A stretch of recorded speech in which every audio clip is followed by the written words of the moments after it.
আগামী জাতীয় নির্বাচন, সংস্কার কার্যক্রম ও দাবি আদায়ে রাজনৈতিক কর্মসূচি নিয়ে সোমবার ইসলামী আন্দোলন বাংলাদেশের সাথে বৈঠক করে বিএনপির লিয়াজু কমিটি। বেলা ১২টায় রাজধানীর পুরানা পল্টনে ইসলামী আন্দোলনের কার্যালয়ে বৈঠকে যোগ দেন বিএনপি মহাসচিব মির্জা ফখরুল ইসলাম আলমগীর। এ সময় চরমোনাই পীর ও ইসলামী আন্দোলনের আমির সৈয়দ মোহাম্মদ রেজাউল করিম উপস্থিত ছিলেন। প্রায় ১.৫ ঘণ্টাব্যাপী বৈঠকে ১০ দফা দাবিতে একমত হন দুই দলের নীতি নির্ধারকরা। ভোটাধিকার সহ সকল মানবাধিকার রক্ষায় জাতীয় ঐক্যমত গড়ে তোলা, ন্যূনতম প্রয়োজনীয় সংস্কার শেষ করে দ্রুত সময়ের মধ্যে সুষ্ঠু গ্রহণযোগ্য নির্বাচনের ব্যবস্থা করা, ইসলামী শরিয়া বিরোধী কোনো সিদ্ধান্ত নেওয়া হবে না এবং ইসলাম বিরোধী কোনো কথা কেউ বলবে না, প্রশাসনে এখন বিদ্যমান আওয়ামী ফ্যাসিবাদের দোষরদের দ্রুত অপসারণ করা।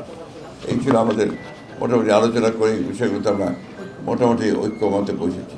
ইসলামী আন্দোলনের আমির বলেন, দ্রুততম সময়ের মধ্যে নির্বাচন দেখতে চান তারা। সেই যৌক্তিক সময়টা আমরা বলেছি 1 থেকে 1.5 বছরের মধ্যে, এরকম একটা কথা আমরা বলেছি। আর 6 মাস তো প্রায় চলেই গেল, আর 1 বছরের মধ্যেই সুন্দর একটা জাতীয় নির্বাচনের ব্যবস্থা করবে, এটাই আসলে মূলত আমাদের কথা। আগামী দিনের পথ চলার রোডম্যাপ চূড়ান্ত করতে ধারাবাহিকভাবেই এমন বৈঠক অব্যাহত থাকবে বলেও জানান দুই দলের শীর্ষ নেতারা। গোলাম মোর্শেদ, বৈশাখী সংবাদ, ঢাকা।